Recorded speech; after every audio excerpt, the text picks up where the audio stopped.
Сая ерөнхий сайд маань Дубайд очиж гэрээнд гарын үсэг зураад ирлээ. Оюутлахын далдуурхайн цаг хүчлэлтийн.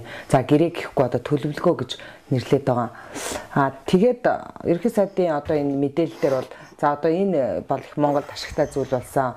Одоо ингээд 6 тэрбум төгрөг орж ирнэ. Энэ тхэн ерөнхий сайд моди ирээд явлаа 1 тэрбум, араб 1 тэрбум ингээд Монгол улсад одоо энэ олон валют цутгах гэж байна. За тэгээд одооноос ингээд одоо долларын ханш буугаад их сайхан болох тухай ерөнхий сайд маань их тийм өрнүүн бодолтой ирлээ шүү дээ. Тэр үнэхээр оюутлахад тэр тийм хэрэгтэй зүйлд гар үсэх зурсан уу? За би тэр сайхан өргөдөн төсөөллийг нь бол хуваалцаж чадахгүй байгаа. Тэ. Яагаад өгтөө зэрэг саяын төлөвлөгөөнөөр баталсан баримт бичиг одоо үндсэндээ оюу толгойг 50-аад дуучгаж байгаа. 50-аад дуучгаж байгаа. Би нэг дөрвөн зүйлээр нэхэд ялдээ. За манайхан чинь юу өгтөө зэрэг ингээд техник эдийн засгийн үндэслэлийг нь хуучин батлаад тэгээд гүний уурхаад нэмж 1,512 сая долларын хөрөнгө оруулалт хийх юм байна гэсэн төсөөлтөд байсан л да. Гэтэл нөгөө төрүүчийн ээлжийн хөрөнгө оруулалт маань 4-5 тэрбум байснаа 7 тэрбум болж нэмэгдээд явчихлаа. Тэгтэл сая очоод дээрээс нь дахиад 4 тэрбум нэмнэгээд гараад ирлээ л да. Тэгээ энэс харахад бол юу гэхээр нийтдээ нэг 10 тэрбум доллараар оюу толгой устгахад Монгол улс өөрөө 34% нэг чинь 4 тэрбум орчим долларын өртөө тэр нэг зээлтэй хоцрох нь шүү дээ. Тэгээд энэгээр нь бодоод үзэхэд юу гэхтэй зэрэг Монголын тал энэ зээлээ дарсаар байгаа 48 он хүртэл оюу толгоос ашиг хувааж чадахгүй болж байгаа. 34% оногдох. Тэ ашиг авч чадахгүй. Тэгэхээр 34% байхын хэрэг юу вэ? Нэгдүгээр. 2040 он гэхэд 40 он гэхэд тэгээд оюу толгой ер нь 23 оноос эхлээд оюу толгой бүтээмж үр ашиг нь буурч эхэлнэ шүү дээ. 23 оноос. Одоо 8 жил үлдээд байгаа юм хооронд. Тэгээ нэгдүгээр асуудал нь. За энэ асуудлын хүрээнд нэг ойлгож байгаа юм юу хөхтэй зэрэг бид 34% ингээд өрөнд ороо зогсоогүй. Сая ерөнхий сайд маань хэдэн компанийн захирлуудаа дагуулж очоод нөгөө оюу толгойхоо лицензээр банкны барьцаанд тавьчихсан.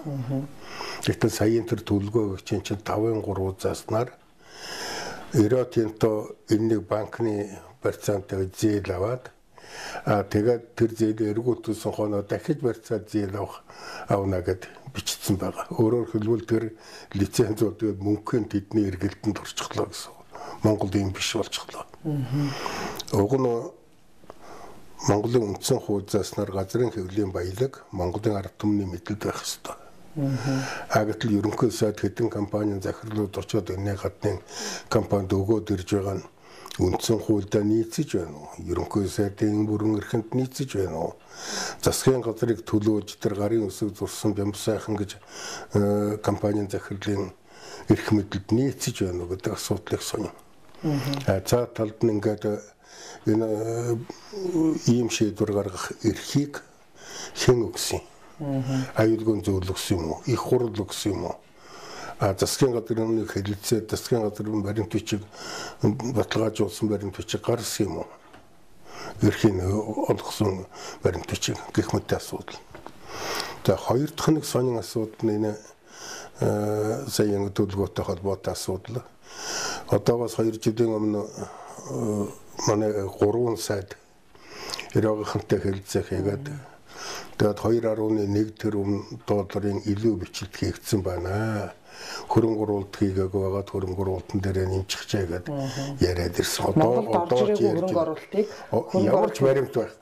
Зүгээр баримт байхгүй. Хөрөнгө оруулалтыг одоо хүчээр нэмээд бичсэн байна. Тэгээд энэ чи юу гэсэн үгтэй зэрэг хөрөнгө оруулалт 2 тэрбум доллараар нэмэгдэнэ гэдэг чинь тэрний 34% Монголын өр болж очиж байна гэсэн үг шүү дээ.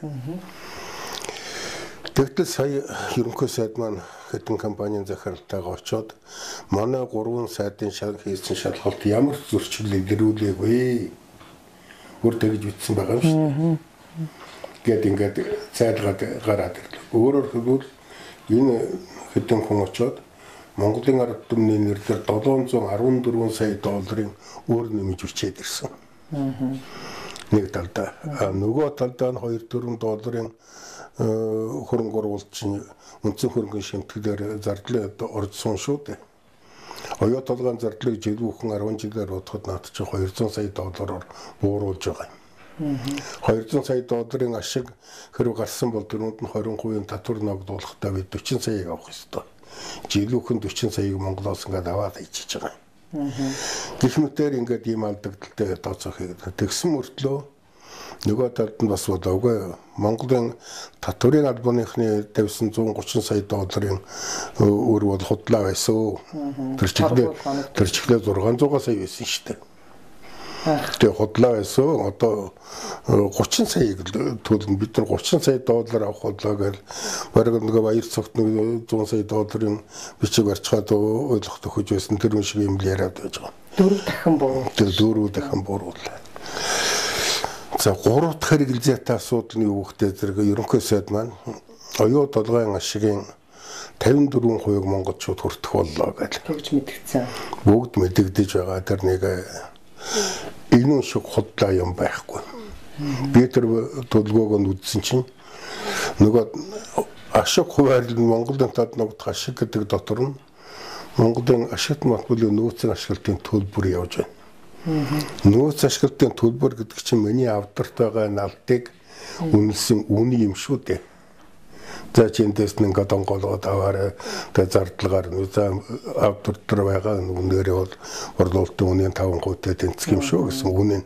Тэр бол одоо гэтэл нөгөөх нь ашигт оруулаад монголчууд энэ бол тухайн үйлдвэрийн газар алдагдaltaй ч байсан энэ нөөцийн төлбөрийг төлөх ёстой.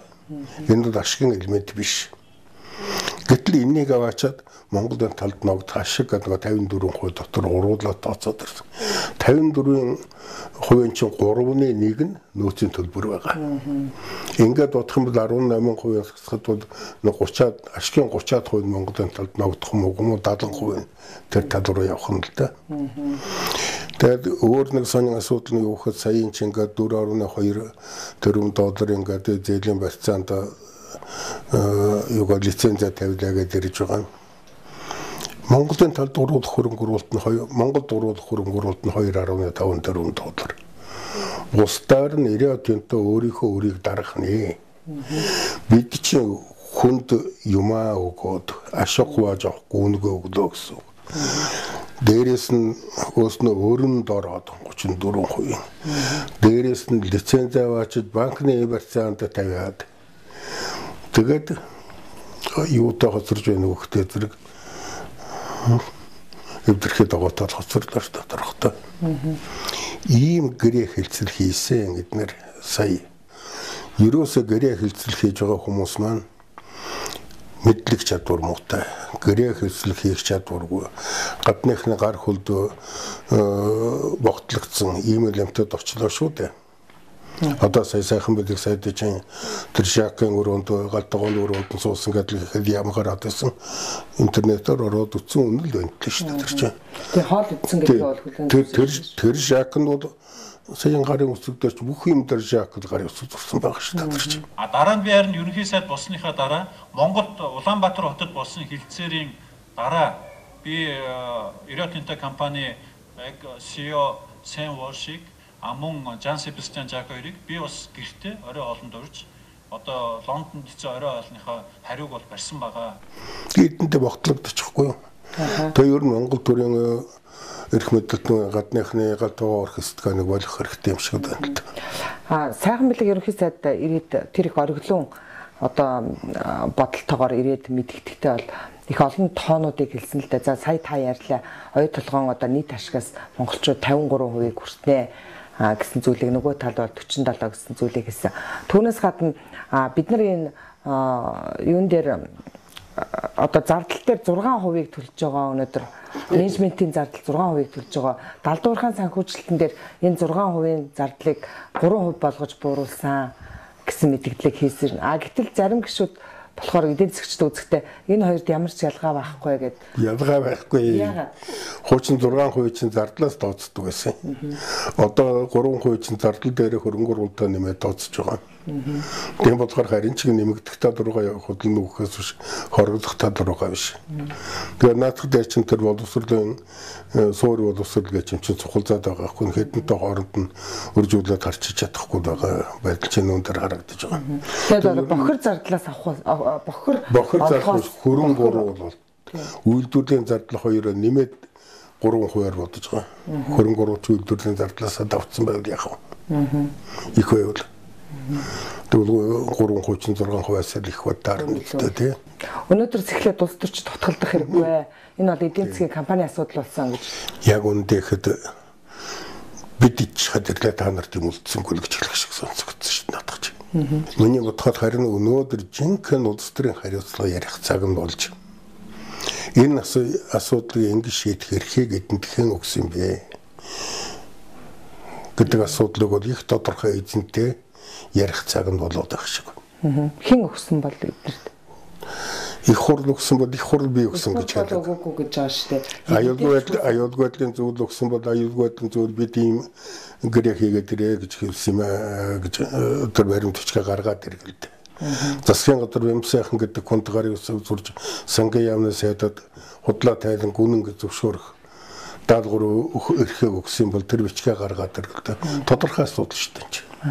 Ер нь оюут толгойн гэрээг яагаад заавал Дубайд үзэсгэлэх гэж ер нь өнөөдөр Монголын орд газрын асуудлыг за өнөөдөр оюут толгойн асуудлыг Дубайд шийддэг юм байна. Маргааш ер нь Бээжинд 5 толгойн асуудлыг шийдэхэд нэг гайх зүйлгүй болоод байна л да. Яагаад ингэж орд газруудын маань хувь зэ нөгөө эзэн болсон ард түмнээс нуугдаж одоо харьд очиж үзэглэгдэх болов.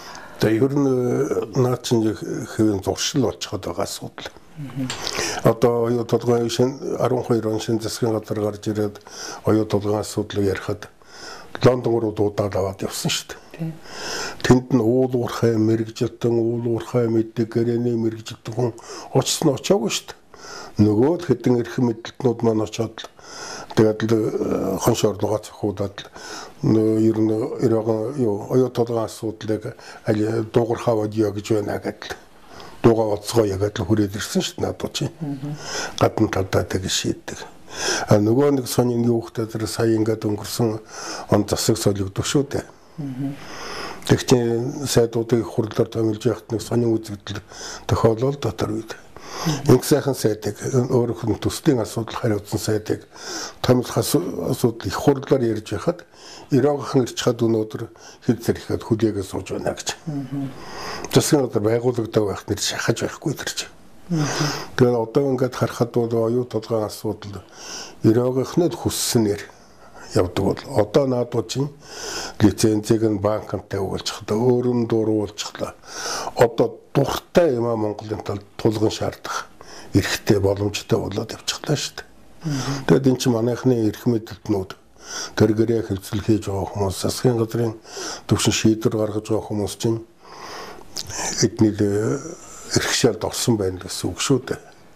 Ер нь хуучин оюут толгойн гэрээг батлахад улсын хурлын гишүүд гэрээгээ үзэлгүйгээр баталсан шүү дээ.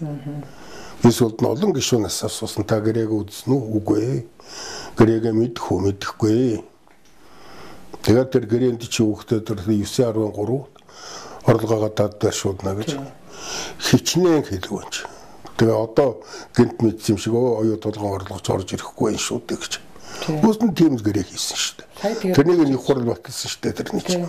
Сая тэгээд тэрийгч ярьж чадсангүй шүү дээ. Нөгөө за манайх энэ их буултыг хийж одоо тэдний хүснээр байдаг бол одоо нөгөө талаас ядаж тэр валюта оюутлахын борлуулалтын мөнгө Монголын банкад дамжих хэвээр. Ярьсан юм шиг байна тэр сайхан бэлгэн ярьж байгаа. Тэгтээ шийдэж чадсан. Цаадуулны үуч хэлсэнхэн танаа байцаагч тэр худлаан дарамтлаад байдаг юм аюулгах чичэн гэсэн маягийн муртасна гэсэн байх ч юм. Тэгээд энэ чинь бидаас улсгаж байгаа Монголын баялаг ашиглаж байгаа компани bod энтэл мөнгө байршуулах хэрэгтэй байсан шүү дээ. Анхнаасаа буруу явсан энэ ихийг нь баяр цогтой баяр Батболд тэгээд тэр зоригт энэ дөрвөн хүн л тавьсан энэ дөрвөн хүн л хариуцах хэрэгтэй. Одоо үргэлжлүүлээд сайхан бэлэг. Одоо үргэлжлүүлээд сайхан бэлэг тэгээд дээрэс нь энэ байдгийн тэр. Ер нь тэр бям сайхан эдрийг яагаад сонгосон юм бол яг компани захирлууд оч. Тэгээд компани захирлууд мэдэл одоо Монголын ард түмнийг төлөөлөөд зурх эрх тэмдгэр Тэд нар очиж болно. Тэд нар очиод мэрэгжлийн хувьд компанийн эрх ашигын үүднээс хамгийн ажил хэрэгцээр оролцож болно. Гэхдээ засгийн газар тэдэнд тийм эрх мэдэл өгснө гэдэг нь их сонир. Өөр нэг зүйл нь ер нь за өнөөдрийн эдийн засгийн хямрал за улс орон үнэхээр одоо уулуурхаа гэж ганц бүтээгдэхүүнээс хараад за тэгээд эдийн засаг нэлээд хүнд байх шиг байна л да. Тэгээд одоо нэг эдийн засгийн асуудлаар эдийн засаг хүндрэлээ гэж ярихаар манай ерөнхий сайд бол ерөөс ганцхан л үг хэлхий. За одоо оюу толгой 5 толгой хөдлөхгүйгээр л тэгээд өөр яах юм? Өөр ямар ч боломжгүй штэ гэсэн зүйлийг л ярьж байна л да. Үнэхээр тийм үү? Монгол улс өнөөдөр ерөөсөө нэг 2 компаниас оюу толгой 5 толгой 2 байхгүй хахад Монгол улс байсан штэ. Тийм. Монгол улсын эдийн засаг гэж байсан. Наадах чи юу харуулж байгаа нөх ерөөсөө одоогийн засгийн газар маань эдийн засгийн асуудыг шийдэх ямар ч төвшөнд хүрээгүй гэдгийг харуулж байгаа. Магадгүй цаадаас нь нөгөө олигарх бүлэглэлийн эрх ашиг юм уу гадныхны гар хөлүүлдэг ухуулагчид томоо биектүүдээр анхаар жижигийг хаяа гэж зөвлөж байж болно. Гэтэл тэр жижиг аж ахуй чанд Монголыг тэжээж авч байгаа юм шүү дээ. Бүсээ ард түмэн бол одоо хангалттай бүсээ чангалж байгаа. Тэгээд бүсээ чангалаад их удаан твчгэд бас хэцүү л дээ. Тэгэхээр нөгөө одоо нэг өөрчлөгдөх байхаа гэдэг ингээд харахаар жилийн дараа сонгуул болох гэж байна. Өмнөх сонгуулиар яалаа энэ хүмүүс ч одоо 5 толгоогоо барьцаан тавиад, оюу толгоогоо барьцаан тавиад нөгөө ард түмэндээ одоо баахан хоосон амлалтууд өгөө сүулт нөгөөдхөө нөгөө ядарсан ард түмэнд төлөх гэж ингээл энэ сүүлийн хэдэн жилиг үдлээ штэ. Тэгээд одоо энэ сонгуульд өгчихсөн үед эдийн засгийн байдал ийм хүнд болцсон үед одоо энэ хүмүүс яах бол улс орныг ер нь бас их эргээд одоо урт хугацаанд их хортой зүйлийг хийх вэ гэсэн болгоомжл байна л да. Танд тийм байна уу? За ер нь эдгээр зээлээр төлөөд улам өндөр хүүтэй зээл аваад ингээд тэр дундаас нь бас зарим хэсгийг нь өснөө хувааж өрн таран хийгээд ингээд гадагшаа дөрөхөд бэлэн байгаа гэдэг нь хэнд ч ойлгомжтой асуудал. Ардчилсан нам ардын нам хоёр хоршиж төр барьсан олон жишээг бид нэр харлаа. Тэгээ энэс гарах ганцхан дүгнэлт нь юу гэхтэй зэрэг дандан гараач төр барих чадваргүй болж хоёулаа давхарлаж нийлээч төр барих чадваргүй болж өнгөрсөн дарчсан намынх ингээд өөрийнхөө засгийг унгаагаад за бид ардын намынхгүйгээр болохоо байлаа гэж. Тэгээ ардын намынхныг оруулжсэн. Орж ирээд хийж байгаа ч өнөөдрийн оюу толгой өнөөдрийн хямрал. Энээс гарахад энэ хоёр улс төрийн хүчин одоогийн байдлаараа ер нь төр барь засагд явуулах чадваргүй болж ийл гэдэг үг.